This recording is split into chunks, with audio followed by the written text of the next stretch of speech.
अस्सलाम वालेकुम मैं YouTube family, welcome back to my channel. मेरा नाम है सलमा रिजवान। आप मुझे देख रहे हैं मेरे डेली व्लॉगिंग चैनल पर।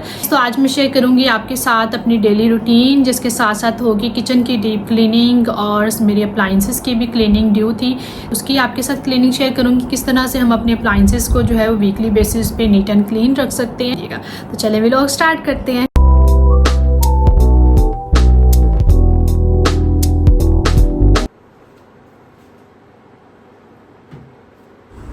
जी गाइज़, वेलकम बैक अगेन। तो यहाँ पे मॉर्निंग का टाइम है, नाश्ते से जो है मैं फ़ारिग हो चुकी थी। तो अभी आती किचन की साफ़ सफाई की बारी। अच्छा, सबसे पहले मैं अपने लिए एक टू डू लिस्ट बनाती हूँ, जिसके अंदर मैं अपने सारे काम जो है वो पूरे दिन के जो है नोट डाउन करती हूँ। तो कुछ मेरी वीकली बेसिस पे असाइनमेंट्स होती हैं और कुछ डेली बेसिस पे। तो आज जो डे था वो डिसाइड था कि मैं अपनी किचन की मोस्टली अप्लाइंसेस को क्लीन करूँगी, इसके साथ साथ अपनी किचन की जो डेली क्लीनिंग होती है वो भी करूँगी। तो सबसे पहले शुरुआत होती है काउंटर टॉप से। घर के अंदर छोटे छोटे इतने ज़्यादा काम पाइल अप होते हैं, अगर हम इनको अलाइन ना करें तो ये बेतरतीबी से हम सारा दिन भी लगे रहे ना, तो हमारे काम तो ख़त्म ही नहीं होंगे। तो अगर हम अपने कामों को थोड़ा सा डिवाइड कर लें, किचन को, बाकी घर के सारे पोर्शंस को, तो इस तरह से क्या होता है कि हमें स्ट्रेस भी कम होगा और हमारे काम भी जो है वो ऑर्गेनाइज तरीके से अपने अपने वक्त पर होते चले जाते हैं। अगर हम ये सोचते हैं कि हम टार्जन बनकर एक ही दिन में सारे के सारे काम कर लेंगे तो ऐसा मुमकिन नहीं है। चलिए, अगर मुमकिन हो भी जाता है तो सारे काम करने के बाद कि हमारे पास इतना टाइम बचेगा कि हम बाकी की असाइनमेंट्स अपनी कर सकें, अपनी फैमिली को टाइम दे सकें, अपनी कुकिंग जो है वो कर सकें। तो इसलिए अपने कामों को एक लिस्ट बनाकर डिवाइड कर लेना चाहिए, ताकि सारे के सारे काम भी होते चले जाएं और हम भी ना थकें। बर्तन धोना जो है वो डेली बेसिस पे हमें करना होता है। अगर हम साथ के साथ सारे बर्तन धोते चले जाएंगे ना, तो इससे जो है हमारे बर्तन पाइल अप नहीं होंगे और इतने ढेर के ढेर नहीं लगेंगे। जब बहुत ज़्यादा बर्तन इकट्ठे हो जाती हैं ना, वो देख देख के आपको स्ट्रेस होगा कि ओहो इतने ज़्यादा बर्तन मैं कैसे वॉश करूँगी, जैसे कि शुरू में मुझे होता था। फिर मैंने इसका सलूशन निकाला। जैसे ही बर्तन गंदा होता है मैं फ़ौरन धो लेती हूँ। इससे क्या होता है कि मेरे बर्तन बिल्कुल भी सिंक में जमा नहीं होते। और इसके साथ मैंने सेट की अपनी नाइट टाइम रूटीन, जिसमें मैं सारे बर्तन रात को धोकर सोती हूँ, अपने किचन को साफ सुथरा करके। इस रूटीन के दो फायदे, एक तो सुबह उठते सार आपको जो है वो किचन को साफ नहीं करना पड़ता, सब कुछ साफ सुथरा अपनी जगह पर मिलता है।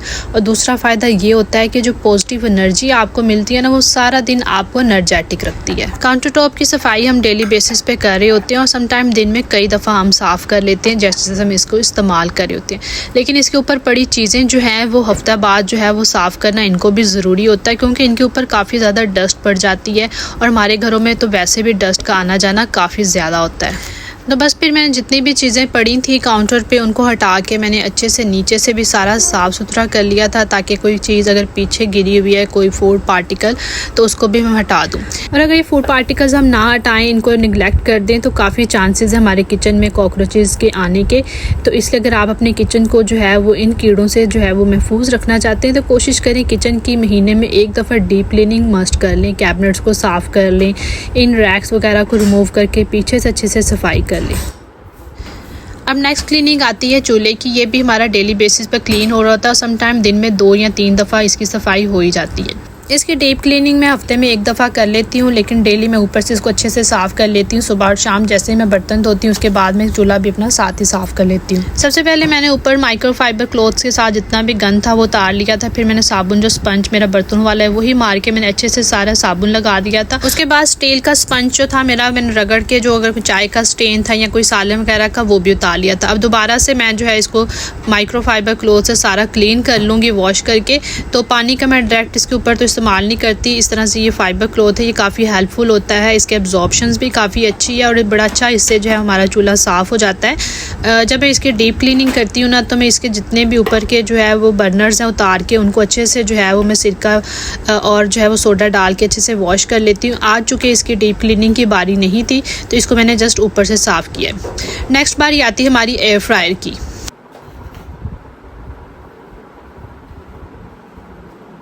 अच्छा, एयर फ्रायर को जो है मैं वीकली बेसिस पे साफ़ कर रही होती हूँ, क्योंकि इसके अंदर मैं लाइनिंग का इस्तेमाल करती हूँ, इसलिए मुझे डेली इसको वॉश नहीं करना पड़ता। सिंपली इसके अंदर मैंने जो लिक्विड सोप था वो थोड़ा डाल दिया था, साथ में थोड़ा पानी डाल के इसको मैंने 2-3 मिनट के लिए जो है वो चला दिया था, ताकि इसके अंदर अच्छी से स्टीम बन जाए, जितनी भी अंदर मैल जमी हुई है वो उखड़ जाए। फिर बाद में मैंने इसके अंदर साबुन का स्पंज इस्तेमाल किया, उससे मार के मैंने अच्छे से इसको साफ़ कर लिया, और फिर बड़ी आसानी से जो भी फूड पार्टिकल्स अंदर जमे हुए थे बड़ी आसानी से उतर गए। अब इसको मैं अच्छे से सारा अंदर बाहर से वॉश कर लूँगी और फिर इसको मैं ड्राई करके दोबारा से लगा दूँगी।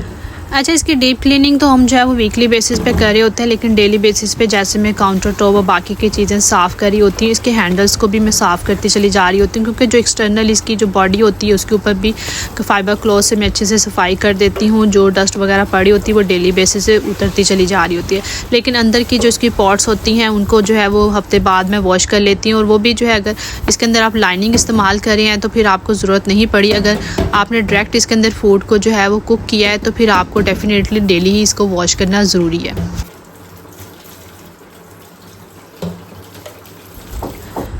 बस इसको अच्छे से मैंने वॉश कर लिया था, थोड़ी देर मैंने ड्राई होने के लिए रख दिया। अब बारी आती है हमारी अवन की। जब किचन अप्लाइंसेस की क्लीनिंग हो रही हो तो हम अपने माइक्रोवेव को कैसे भूल सकते हैं। ये तो हमारे जो है वो बहुत ज़्यादा काम आता है, और दिन में कई दफ़ा हम इसके अंदर चीज़ें गर्म कर रहे होते हैं।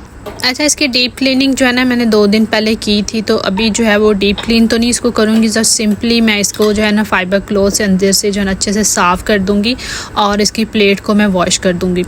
अच्छा, जब इसकी मैं डीप क्लीनिंग करती हूँ ना तो इसके अंदर पानी जो है ना सिरका डाल के, सोडा डाल के थोड़ी देर के लिए मैं अंदर चला देती हूँ, और फिर अंदर से ना साबुन मार के मैं अच्छे से साफ़ कर लेती हूँ। जो भी स्टेन्स वगैरह होते हैं उतर जाते हैं, और फिर माइक्रो फाइबर क्लॉथ से मैं उसको सारा नीट कर लेती हूँ।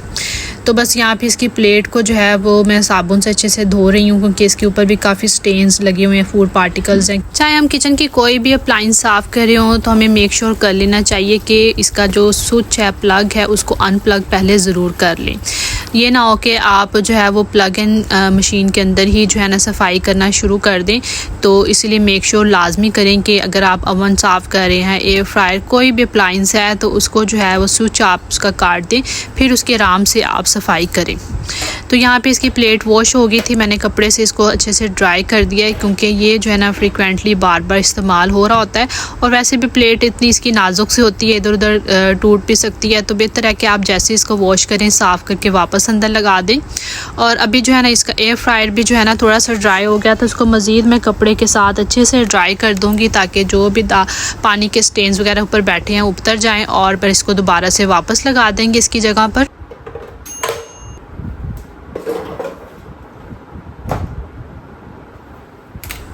अच्छा, ये मेरा किचन का लाइटर जो है ना ये रीफ़िल होने वाला है, तो ये काफ़ी जो है ना तंग कर रहा था, तो अब इसका रीफ़िल मेरे पास पड़ा हुआ था, तो बस इसको जल्दी से रीफ़िल कर लेते। इसके बैक पे एक छोटा सा सुराख सा बना होता है, उसके अंदर इसकी नॉब को आप इस तरह से जो है वो डाल के थोड़ी देर प्रेस करके रखें, तो ये इसका ऑयल अंदर जो है ना वो चला जाता है।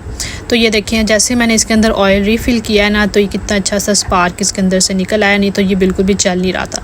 तो चलिए, हमने कैंडल अपनी बंद कर ली है साथ, ताकि अच्छी सी खुशबू हमारे किचन में जो है वो फैल जाए।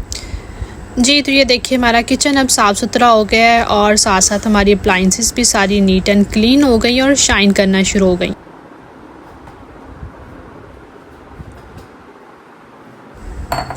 क्लीनिंग के साथ साथ हम कुकिंग अपनी कैसे भूल सकते हैं, ये ज़िम्मेदारी भी हमें अदा करनी है।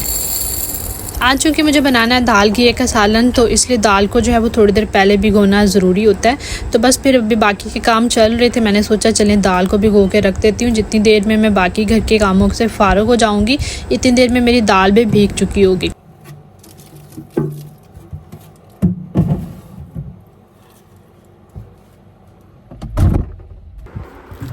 बस, तो ये मेरी लास्ट सब्ज़ी जो है फ्रिज में बची थी, घिया, तो मैंने कहा चलें इसको पका के आज ख़त्म करते हैं, फिर जो है वो नए हफ्ते का नया स्टॉक सारा आ जाएगा, तो पहले इसको हम ख़त्म कर लेते।